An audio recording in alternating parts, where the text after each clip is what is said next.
All right, well, welcome back. This is, of course, Introduction to Programming using Python. I'm still joined by Susan Ibach. I'm still Christopher Harrison. And we last left off playing around with variables, playing around with strings, but not everything. No, is a string. No, we talked about how the purpose of programming is really to allow us to solve problems. And a lot of the problems that we face day to day involve numbers. Yep. So one of the things we need to get into is how do we start dealing with numbers inside of our code? That's a great question. How do we start dealing with numbers inside of our code? I'm so glad you asked. Well, All thank right. you. So let's. It's like I knew the module that was coming. It's like you read the agenda. Hey, you know? So a lot of the problems we do encounter when we're working with code do involve working with math. You might need to calculate how much you're going to pay on a mortgage. You know the total cost of a house or total cost of a car you want to purchase. You want to pay it off in 5 years or 30 years, and you need to calculate, well, what would the monthly payment be? So you can figure out if you can afford that car or that mortgage.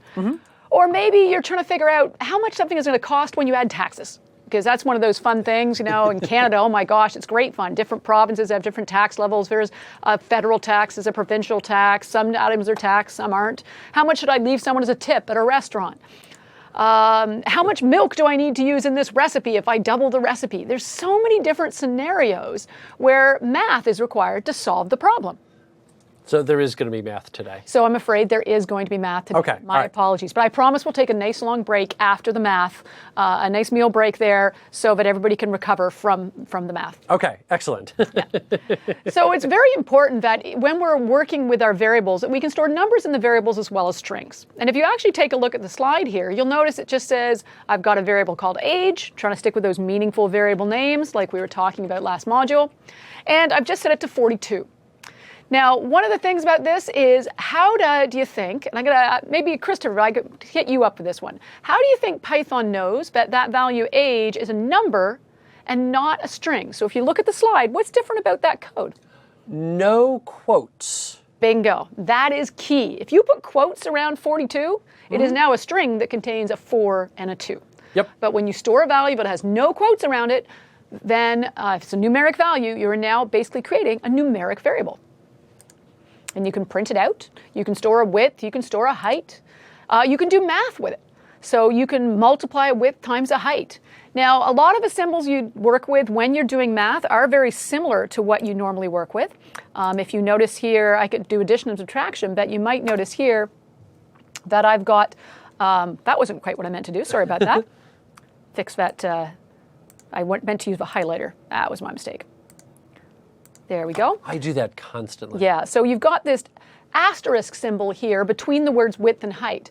In programming languages, Python is no exception, most programming languages use an asterisk for multiplication, even though I know when we were learning math in school, they used the little X symbol for it. But the problem is X is a letter and it causes confusion. So we use the asterisk to indicate multiplication inside Python. You can combine addition and subtraction. Addition is just a plus symbol. Subtraction is just your standard minus symbol.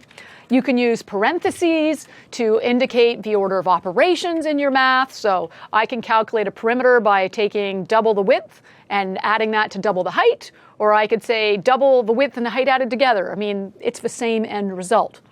So I can do basic math using these different numeric values. The most common math operations you're likely to work with, you're definitely going to end up doing some addition and subtraction. Nice thing is the symbols on those haven't changed, so you already know this. Plus, minus. Plus, minus. Fantastic. Division is the same slash you're used to.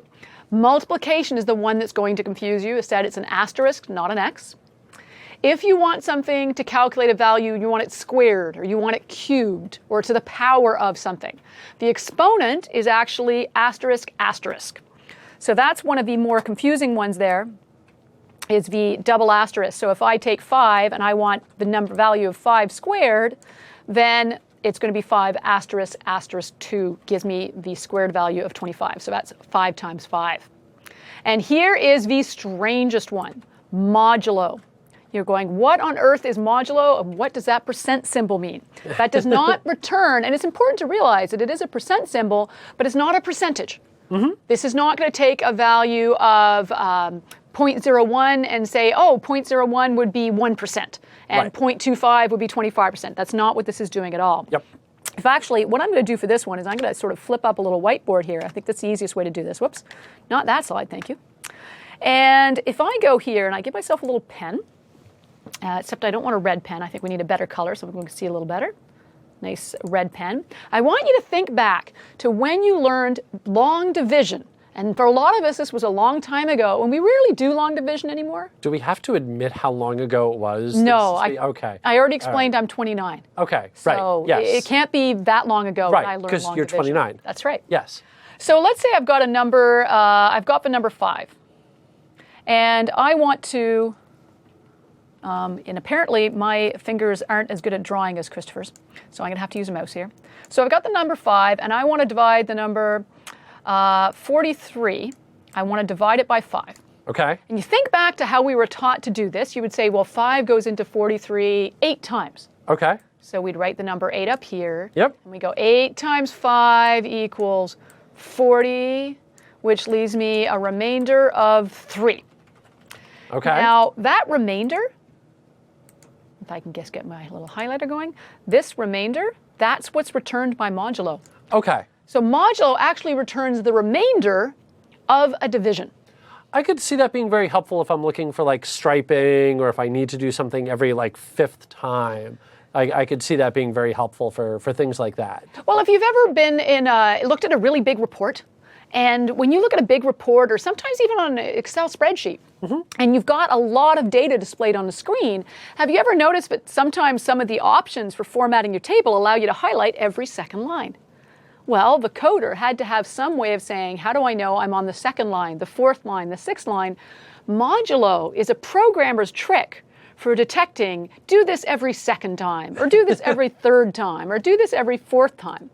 Because if you do let's say you want to do something every 2nd time. Basically you say, if the modulo is 0, if modulus 2 returns a 0, so if the remainder is 0 when I divide by 2, I'm on the 2nd time, or the 4th time, or the 6th time, or the 8th time. Yep. I know some of you are out there going, whatever you say, Susan, I'm totally lost. Just to say, you will encounter situations. It's a programmer's trick for detecting a frequency of something, to do something every 2nd time, 3rd time. It's also a security feature that's used in a lot of number generation. Your credit cards, a lot of times use modulo behind the scenes. Employee numbers. What they'll often do is to see if a credit card number is a valid number. So you can't just type in 1, 2, 3, 4, 5, 6, 7, 8, 9, 10, 11, I guess it'd be 9, 10, 1, 2, 3 as a credit card number and hope that somebody out there has a credit card number, so hey, I can buy this book with that random stranger's credit card number. What they actually do is they use a modulo and inside a formula to generate credit card numbers. So your American Express or Visa or MasterCard number, the way it's generated is they take a number, they multiply it usually by 11, and then they add 50 to it or 100 to it. So anytime they get a credit card number, they go, if I can subtract this 50 and divide it by 11, and that gives me no remainder, I know it's at least theoretically possible that's a valid credit card number. So, as I said, don't get too stressed out over it. I don't expect you to be coding things with modulo in the next 30 minutes, but I just want you to be aware that this is a function that although we don't use it a lot day to day in our lives, it comes up remarkably often in certain scenarios when you're writing code. So, that's just something to be aware of. And it's the percentage symbol is the way we do it in Python. It's one of the ones where the syntax really varies from programming language to programming language. Yeah, sometimes it's a backslash. Some of them have functions. Yeah, it really just kind of depends. So Python, we do have it. It's the percent symbol. Now, the other thing we have to remember is the rules for math haven't changed since we were in high school, or back, not necessarily high school, but since we were in school. When you're doing mathematics, there was always an order of operations. Whatever you had in parentheses would be executed first. Then and anything to the power of will be executed next. Yep. Then multiplication and division, then addition and subtraction. These basic rules apply when you're writing formulas in your programs as well. So if you write a formula that combines addition and subtraction, multiplication, you need to remember your order of operations or you may get some unexpected results. And I don't know about you, Christopher, but when I'm in doubt and I can't remember, I actually, when in doubt, just put the parentheses in there anyway. Yeah. Sometimes, even though it's not required, sometimes logically the way I approach the mathematical formula is I think of it as you do this and you do this. Yeah, exactly. And it's one of those where I sometimes call this cute code or maybe, trivial code because everybody knows. I mean, I do remember something about my dear Aunt Sally, but that's the mnemonic multiplication, division, addition. I didn't know that. Yep, so, my dear Aunt Sally.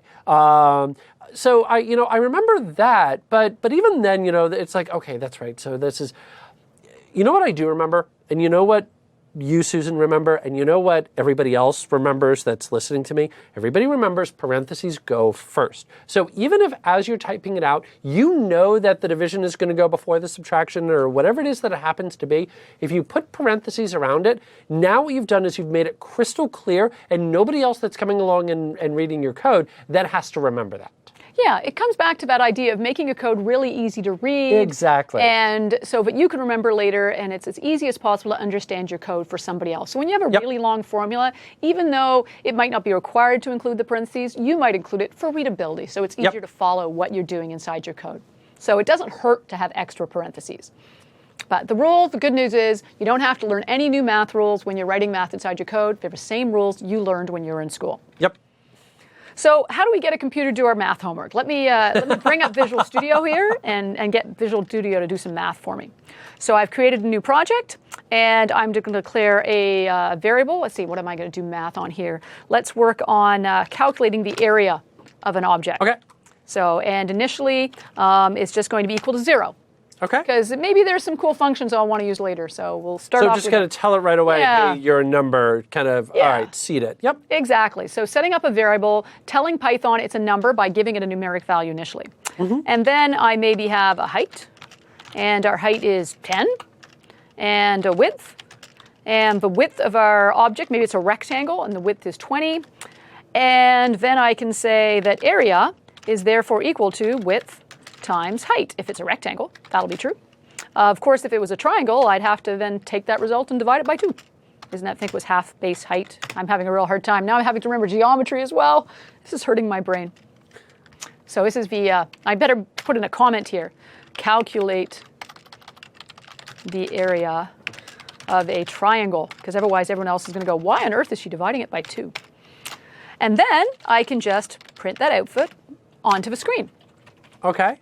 So if I execute my code, it goes off and it comes back with a value of 100, which is 10 times 20, 200, divided by 2, 100. So it's successfully gone off and done my math homework, and it was geometry homework, I guess, this time, and calculated a result for me. Yep. Now, this is where the fun starts. You're displaying a value on the screen, but sometimes you're going to want to format that output. Now, I can, so let's say instead of just printing area on the screen, I want to say the area of the triangle would be, and we saw in the last module how you could use that plus symbol to concatenate strings together. Right, okay. So it's used in math. It's also used to concatenate strings. So I say the area of a triangle would be, and I say specify the area, because this will make it, you just see 100 appearing on the screen. Well, what is that 100 telling me? So I want to have some context of the significance of that number. And I go and I run my code and crash and burn. Oh, that's not good. Can't convert float object to str implicitly. Yeah, so I get this lovely error message here. Exactly. Can't convert float object to str implicitly. Again, a very crystal clear error message. By the way, word of warning, not all error messages are going to make a whole lot of sense. In this case, though, the nice thing is I actually have an idea of what the problem is. It was mentioning something about a string. str is short for string. I mentioned the plus symbol can be used to concatenate 2 strings together, but area isn't a string. Area is a number. So now I have a problem because it won't concatenate a number to a string. That gives me an error message because the plus sign is expecting me to either add two numbers together or to concatenate two strings together. It says, what do I do with a string and a number? Okay, but I want to do this. And that's why we have the ability to do some nice formatting. Where's that? Just find my little slide, sorry about that. So one of the things you can do is you can specify in your actual print statement within the string, you can put in a placeholder for the numeric value you're planning to display. So if I specify that I have %d cats, for example, right here, a little %d symbol, I can tell that I'm basically telling Python that where you see the %d, that's going to be a decimal number. The d is actually short for decimal. So it's going to be a decimal number I'm going to display. And then after I specify the string, I specify a %sign, and then I specify the value to replace. So let's just try that as a nice simple example. So the area of a triangle would be %d, so that's a placeholder for the value. And then instead of a plus sign, because plus is used to concatenate two strings, I'm not concatenating two strings anymore. I'm actually saying, hey, the area of a triangle will be decimal value goes here, and then I have to say, oh, here's your value. And I do that by saying %area. Now when I run, hopefully I get rid of that nasty error message. Ooh, hang on, I totally messed that up apparently. That's a big, ugly, the area of a triangle can't convert float object to string implicitly. Oh, that's fun. Okay, so I'm going to cheat a little bit because I'm going to touch about that later. And I'm going to change it to be a %f instead of a %d. Okay. And %f just means it's a float number, not a decimal number. I'll talk about floats and decimals in a few slides, actually. But just for the sake of showing you that this logic of put in a placeholder and then say, here's the value for the placeholder works, I'm just going to change it to an f. And now you can see it says the area of a triangle be 100.000000. So 0, 0, 0. 0, 0, 0, yeah. So F just stands for float, D stands for decimal. A float is usually what we will use to hold a value which has decimal places. Typically the D is what we'll use for whole integers and just straight numeric values that don't have decimal places. And as you can see, it's very particular about what I'm passing in. So I said, and I will show you another way to get rid of that error message a little bit later. Some useful tricks when you start working with numbers and start getting those kinds of big nasty things that say float should be string, string should be dec. That's part of what I want to help you solve in here, is because these error messages do pop up. So I can specify that the area of a triangle will be %f. But it was really ugly seeing those 100.00000 kind of looks ugly. 0, 0? Yeah, so one of the things you can do, if we go back to the slide, is you can see that it's possible to specify, if we sneak down to the bottom, where I have some examples using floats, you can specify the number of decimal places you want. So I can go ahead and say, all right, the triangle we %f, 0.2. So Okay. I'm specifying put two decimal places, or two positions after the decimal place. So now when I display it, oh, really? I'm telling you, I'm having a great time here. It is, I've got my 0.2 in the wrong place. I did promise we would get through this entire module, this entire course without making any errors, did I not? All right, so it's 0.2f, not f.2. And now I get the output I'm actually after. So now I've got the area of a triangle would be 100.00. You know, I have to say the format strings, and you know, you're going to keep talking about it, and I'll of course come back to this when we get into dates after we eat. But those format strings, they get me every time because it's one of those things where, you know, it's not always clear as to what it is that you're supposed to do, and it really is. It's not something that comes up every single day. It's something that comes up frequently, but it's not something that comes up often, I guess would be sort of the best way that I could describe it. And so, honestly, whenever I need a format string, I'm typically just, okay, real quick, you know, fire up Bing, let me go look up, okay, this is what I want, then copy and paste and away I go. So, yeah, it happens, that format strings in particular, all the time I have to go look them up. Yeah, and in fact, one of the nice things we've done is in that GitHub, where we've put copies of all the, we're keeping the copies of the code and the slides. There's also a Word document we created, which is every single code example from the course. So that'll be an easy place for you to go search for some sample format strings and syntax and a whole bunch of different commands. So created sort of a little reference guide for you to use when the course is over. Because, yeah, why am I struggling with this? Because I don't write these every day, and it's a really odd syntax. Of course, it's going to be %.2f. Yep. That's very intuitive. No, it's not. It's just, unfortunately, though, the way it works. Yep. So And there's a lot of different examples you can play with and try it out. But yeah, don't ever hesitate to go look it up if you can't find it. Exactly. And right along those lines, and somebody just asked this in the chat window here, how do I get a little bit of help on some of those error messages? Here's Oh, yeah. Here's what I do. Are you ready? Copy, www.bing.com, paste. And I would say probably about 80% of the time, in that first 2 or 3 links, it will be right there of what the actual problem is. Sometimes you have to seed it just a little bit, maybe so Python space, and then whatever your error message is. But that's really the best way to figure it out. So if you see an error message, you don't know what it is, fire up the search engine, type it into there, hit enter, and away you go from there. Yeah, I guarantee you aren't the first person to hit that error message. And whoever hit that error message before you probably already went to a discussion forum and said, help, I got this error message, how do I get rid of it? And so when you do a search with the exact same error message, you'll find the conversation where somebody posted, hey, I'm getting this weird int to dec message here, how do I fix it? And underneath you may find the exact solution to the error message that you encountered. So that is something that all of us do when we see an error message and we have no idea what it is. It's a great place to start. So I just want to show some other basic examples. You can specify for the float, you can see that the default value, if you specified a float placeholder, was you would get 6 decimal places. You can specify the number of decimal places if you prefer.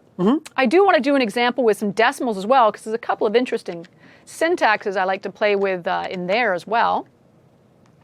So this is printing formatted float value with 2 decimal places. And here's another one of those places. Not a bad idea to put in some comments, because I'm never going to remember what %.2f was later. But let's say I want to print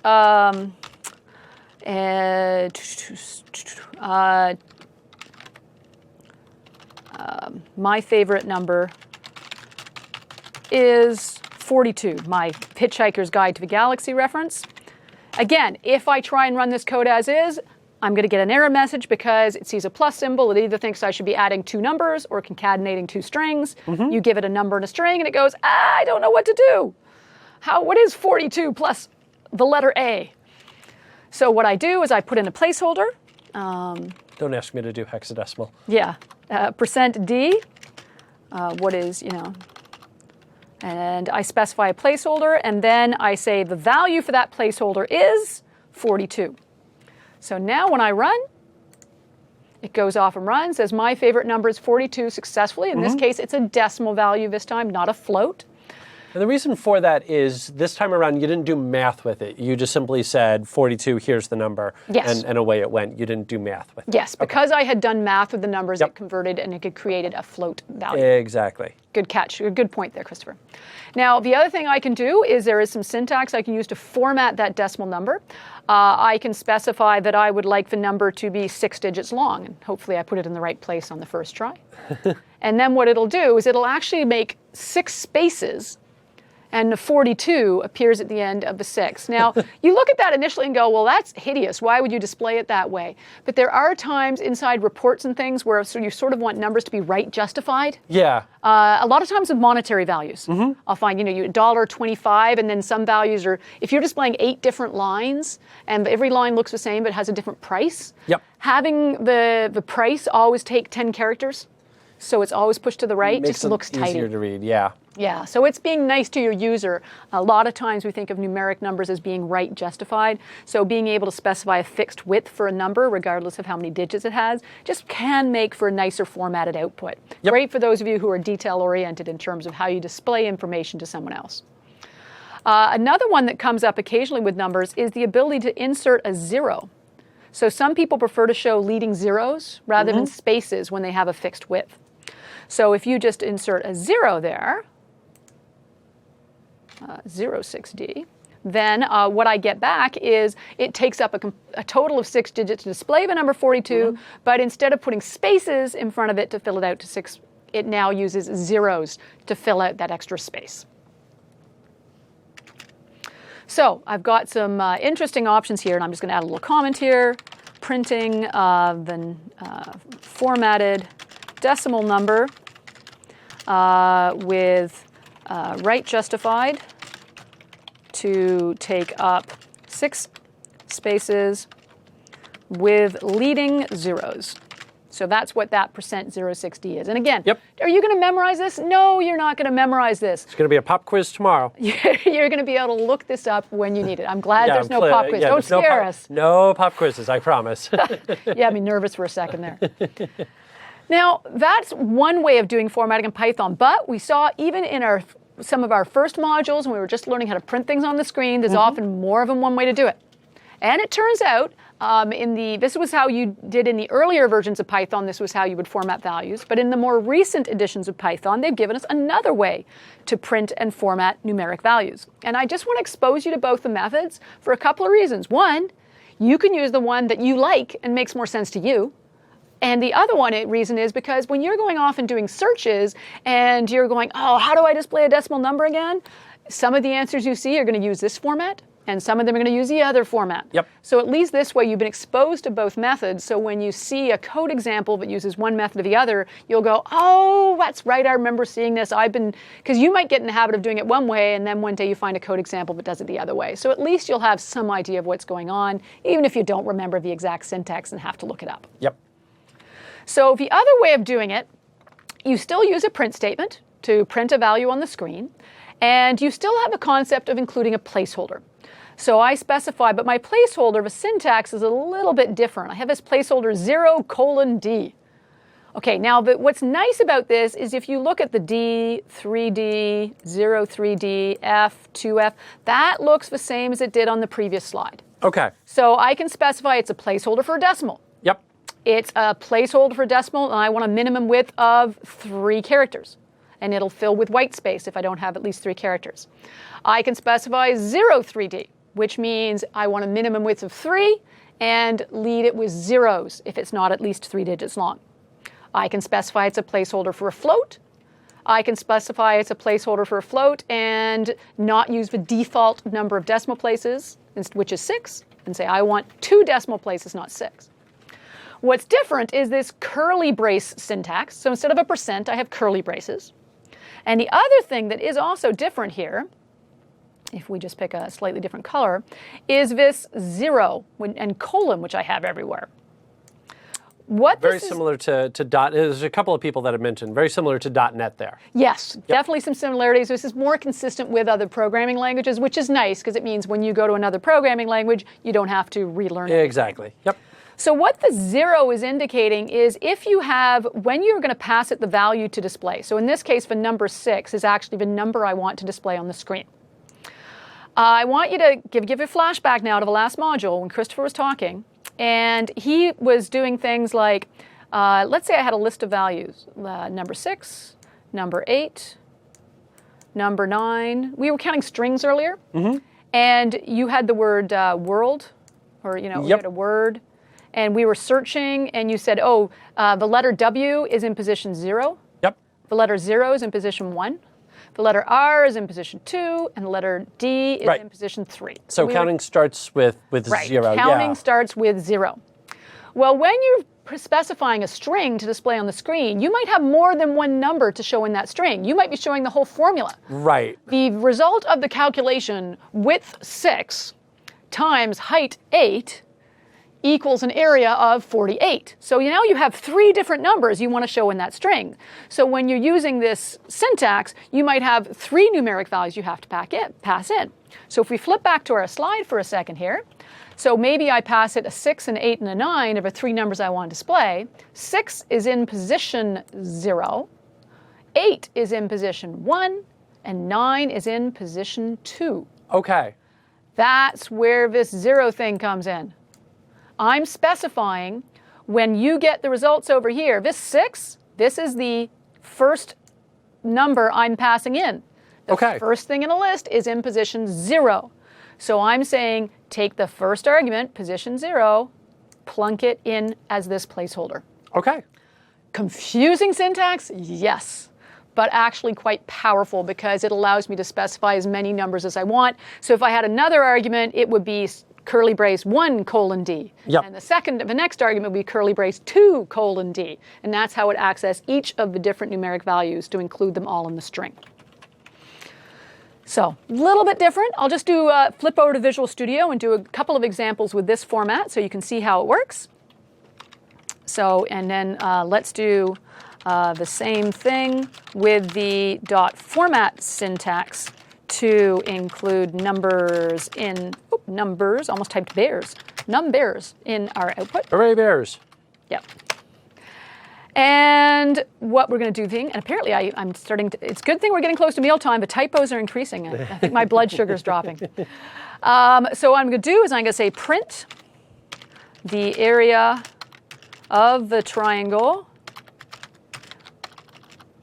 would be, and remember my placeholder is different, it's going to be open curly braces, first argument, which is a float, and then instead of a percent symbol, I say .format, and I pass in the argument, the number that I want to pass in, which is going to be my first argument. That's why it's position 0, and in this case, that is the variable area.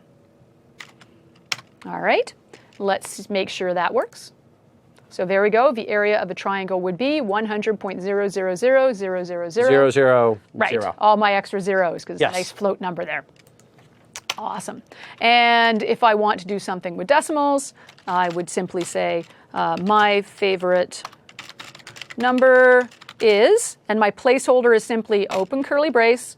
First, I want to take the first argument. It's going to be a decimal value, colon decimal value. And let's make it, I'll just make it a straight decimal in this case. And then, again, .format to say, here's the value I want to put inside that placeholder, and I'm going to put in the value 42, and then just close braces. One thing to watch out for, it's a little sneaky. You'll notice I got 2 closing brackets, one after the other. Ah, yes. Yeah, we're starting to nest functions inside each other, right? Because I need brackets around the 42, Yep. but I also opened a bracket for my print statement, and I need to close that bracket. That can kind of get you. One thing that Visual Studio does help you with on that is you'll notice if I highlight one of them, it's kind of hard to see sometimes, but it will actually, there's a slight, if I zoom in a little bit, you might be able to see there's a bit of a gray highlight on the closing brace. It's subtle, but it is there. Yeah. When you start having 4 nested functions, you might find that little subtle gray can help you, because I've literally sat there counting my opens and my closes to make sure I had them all in there. We've all been there. Yes, so that's just one of those fun things about being a coder. All right, so let's run this code. And now we have the same output, just chose some different formatting options, different syntax, same end result. So Yep. which one do you want to use? Whichever one makes sense to you. I'm not going to force you down one path or the other. If you are confused by both and you want some, and you're going, well, if I have to choose, which one would you suggest? I would suggest using the .format. It's the more recent addition to Python, and it is more consistent with other languages. So that's going to make it easier for you if you do switch to another programming language later. So I would say, if you're going to have to do battle with one or the other, I would actually recommend .format. And I'll do one last example in Visual Studio here. I want to do one with 2 arguments, just so you can sort of see how that works. There was actually a couple of questions about that. Yeah, there was good stuff. Yeah, like I'm looking, how can I format multiple numbers? Here are 3 numbers. Yeah. And so I'm going to say, here's 3 numbers, and 0. The first is open curly brace, 0, first argument, and this will be a nice decimal place. The second is open curly brace. So position 1 would be the second number in the list. Remember, we count from 0, so 0, 1. So the second argument is number 1. I know it's confusing. Welcome to coding. There are a few moments. Just remember, you start counting by 0. Yep. And That is pretty consistent across most languages. Most programming languages. And let's just format this one differently, just to sort of prove that we can specify different syntax. And then the last number is going to be 2, and it's also a decimal place. And then I just do my .format, and I say my 3 values are 7, 8, 9. So I just use commas to separate the different values that I want to pass. So what's going to happen here is the number 7 is going to be used as the first argument, and we substituted here for this placeholder. The number 8 will be used to substitute this placeholder because it's in position 1, and the number 9 will substitute for this placeholder. So if we run that, you can see the first number is 7, the second is 8, and 9. And you can see how 8 is being displayed with that padded white space because I asked it to, just to show that you don't have to specify the same formatting for each of the arguments. You can play around with it, whatever looks good. I like it. Cool. All right. Here I'm just going to add a little comment. This is an example with multiple numbers. And that is easier to do with dot format than it is with that percent syntax. So that's the other advantage to it as well. So said, all things being equal, if you have to learn one, I would recommend dot format, but I want to expose you to both of them. So if you encounter it somewhere, you don't go, what the heck is that? I've never seen that before. You go, oh, that was that other way of formatting it. And you may decide to write it the other way. Said, it's all about choices. One way versus the other isn't necessarily wrong or right. It's mostly programming personal preference. Yeah. Yeah, a lot of the time. Okay. So let's clean up. I've got rather a mess of stuff on that slide here, don't I? Let me clean up all that. Okay, so we just did a little demo showing how to format numeric values. Another thing that can come up, and actually it was starting to happen on that last command. Yes. Sometimes you start writing a command and it starts filling up that line, and you're starting to scroll over and scroll over and scroll over, and this starts to happen when you're doing math. Yep. And that is that the command's actually too long to fit on a line. One of the things you can do is you can use a, hang on, forward, is this forward slash, isn't it? Or is this backslash? I get my slashes mixed up. That's a backslash. Thank you. You're welcome. It's the one that goes this way. So you can use a backslash at the end of a line, which will basically tell Python, hey, this line continues on the next line. So for that really long command that I had in Visual Studio, which was getting really long here, you can't even fit it on the screen. What I can do is I can, now if I just put a slash here, what's going to happen, Christopher? If I put a backslash there? It's going to think that it's a string literal? Yeah, it's going to think that slash is actually part of the string. Right. So you can't, if you're just displaying a really long string and you want to do it over 2 lines, that's actually not going to work particularly well for you because you have this little problem of it thinks the slash is part of your string. Right. It doesn't know if the slash is, no, I want to continue on the next line. But what we can do is we could go here and we could say, you know what? I actually have 2 strings. Okay. Here are 3 numbers. The first is 0:D, second is, and so that'll work, right? I mean, I'm just concatenating 2 strings together. Let's see if that works. Okay, so that works fine. And then what I can do is I can put the backslash here. And now it actually recognizes that, oh, wait, there's no little squigglies or anything strange happening here. So now it actually recognizes that that backslash is indicating this command is continued on the next line. So when I run, it executes as if it was 1 line of code.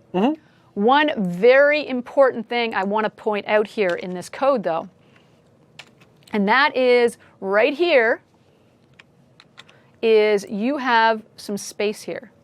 That is an indentation. That matters. If you get rid of that white space, then Python is going to get confused.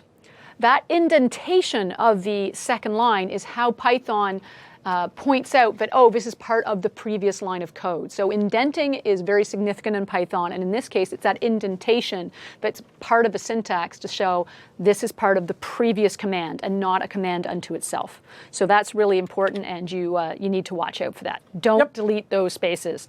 If you do, well, then just for the sake of, hey, what if I accidentally did delete those spaces? What's going to happen?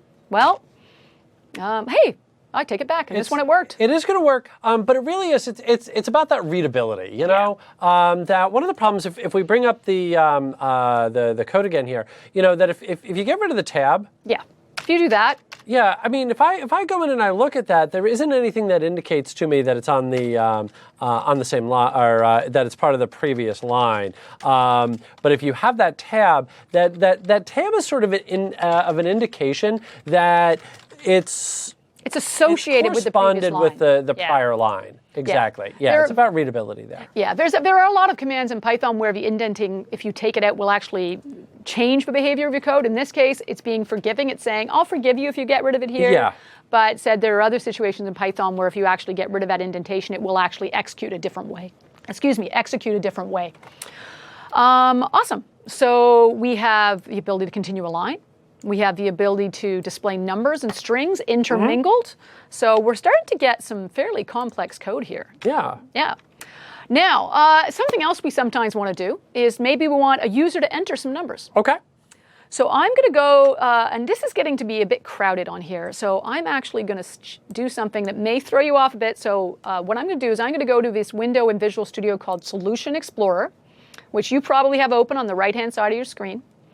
And I'm just going to go to my project, Module 4, Working with Numbers, and I'm just going to go, I'm going to say add a new item, because I want to add a brand new file, because this one's just getting kind of cluttered with a lot of code in it. I want to start a fresh Python file, but I want to keep all my files together because they're all about the same chapter.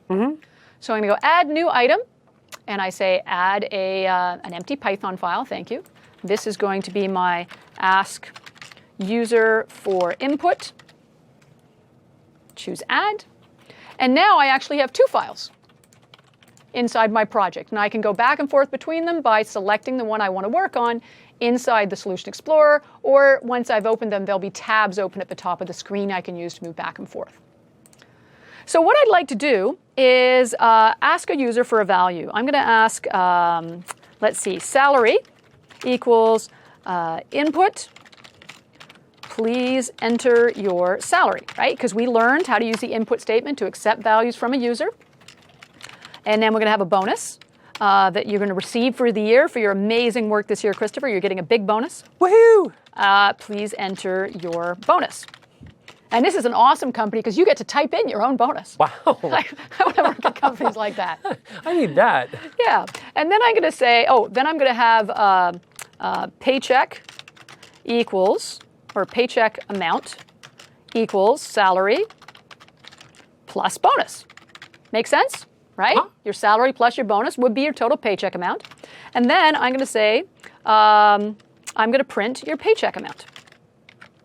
Oh, and I just caught myself. I almost got myself in trouble. I just noticed I have a lowercase c here and an uppercase c there. I know that Python's case sensitive, so I'm just going to copy and paste that variable name to make sure I type it the same. All right, now I run and it runs the other program.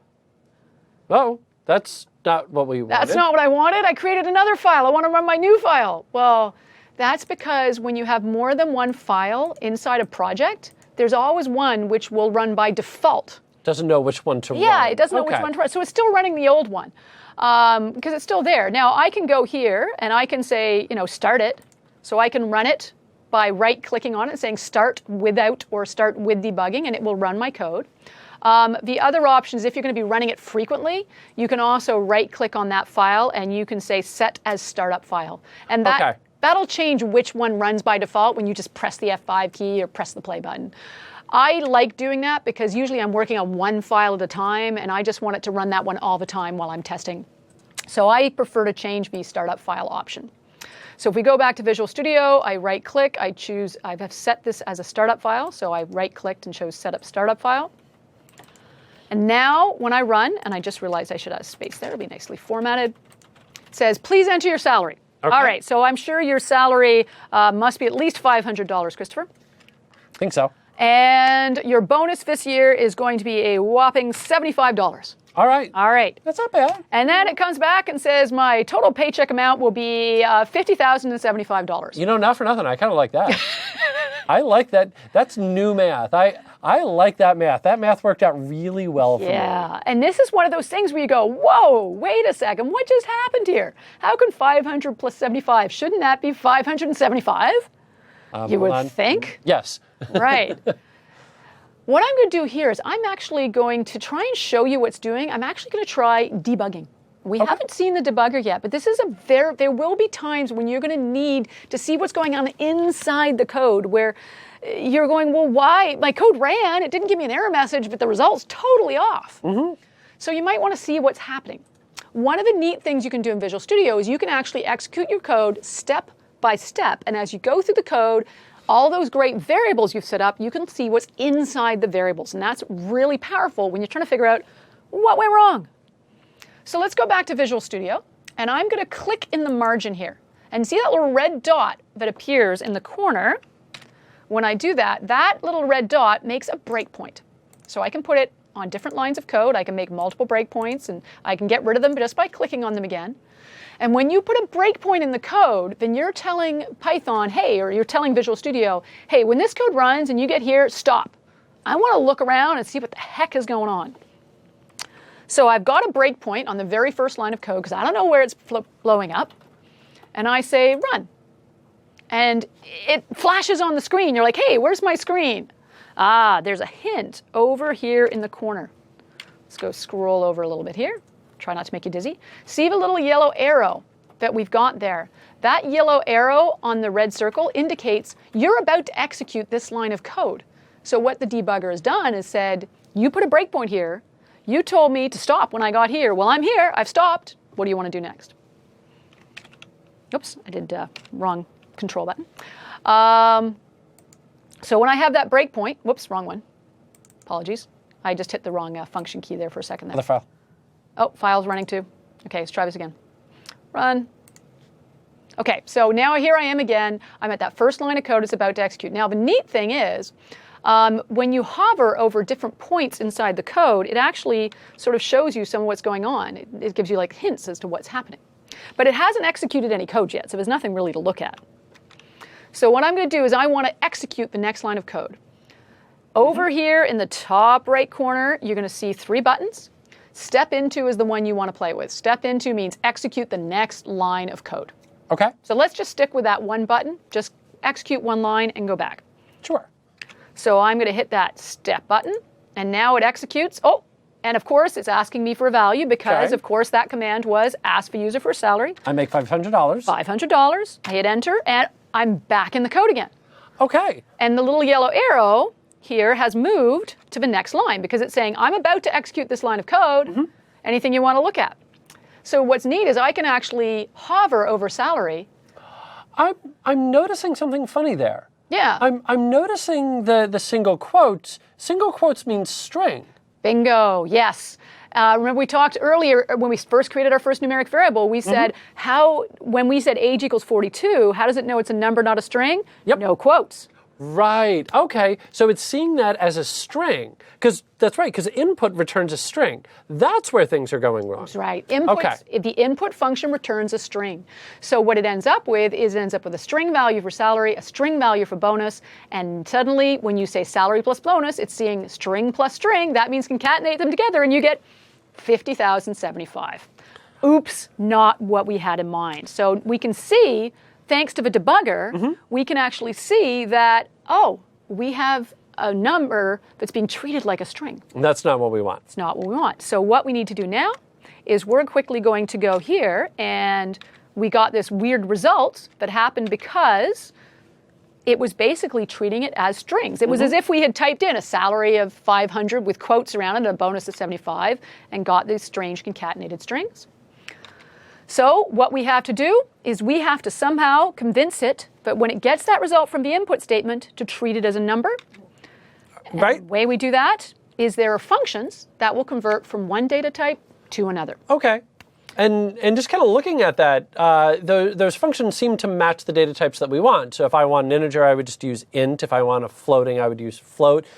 Somebody else actually had pointed this out earlier, the str for string. Yes. Okay. Yeah. Exactly. So these are functions you can use to say, take this value, or the value in this variable, convert it into an integer, please. Yep. Take this value, convert it into a long, which is just a bigger integer value. Right. Any sort of whole number if it has no decimal places.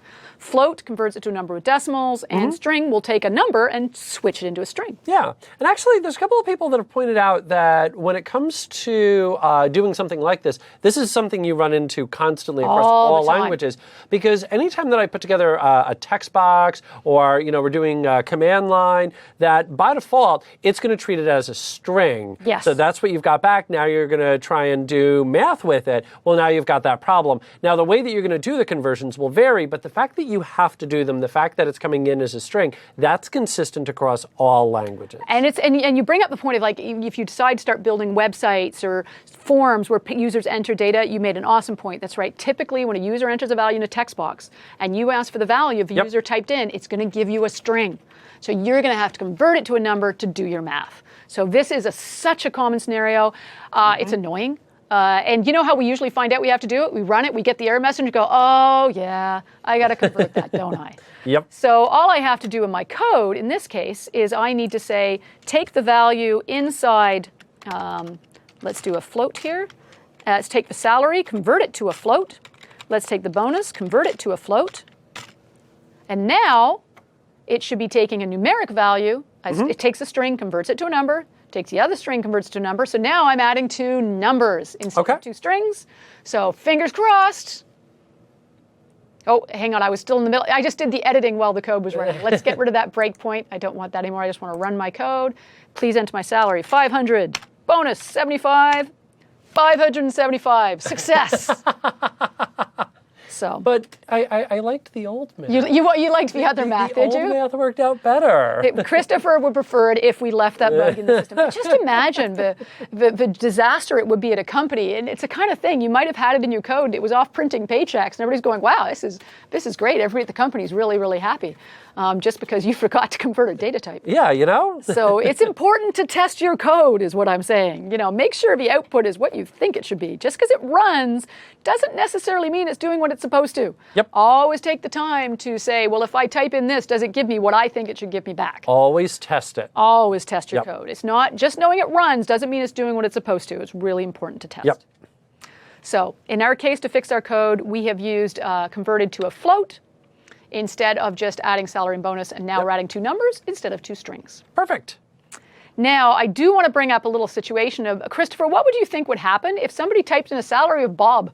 Well, it looked like you spelled Bob backwards, but anyway, so, I'm guessing that what would happen is Python would look at it and sort of do what I would do, which is, what do you want me to do with this? Well, it's three letters.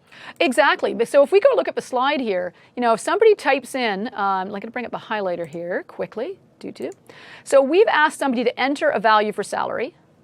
And then we take that salary value and we've typed in Bob. So salary storing the value Bob. When we get to this line of code and it tries to convert Bob to a float, Python's going to choke. It's just going to go, I don't know what to do with this. And you're going to get some weird, nasty error message spewing all over your screen. So this sort of thing will happen. We are going to look at error handling later in one of the later modules tomorrow. So we will show you how you could handle that gracefully, because I guarantee you someday a user is going to enter something like letters where you only want numbers, and you don't want the code going and spewing nasty error messages to the user just because they accidentally typed a letter. You want to come back and say, excuse me, if you don't mind, could you please enter numbers only? Pardon me. We want to be polite to our users, and we don't want things crashing. So we will look at error handling tomorrow, and we'll show you some graceful ways to deal with those types of mistakes that users do things you don't expect, and we got to handle that. So the code would crash. So we've just done a demonstration of showing that data type. So now you have the information you need to complete this challenge. Okay, so what's our challenge? Your challenge today... Should we choose to accept it? Should you choose to accept it? You are going to create a mortgage calculator. There's a lot of websites that do this online. And we have the formula. Your monthly payment is the loan amount times the interest of 1 plus I times number of payments minus 1. And it's this big, scary formula. But all you need to really know is that the user is going to enter a monthly payment. You're going to calculate a monthly payment. The user is going to enter a loan amount, an interest rate, and number of payments.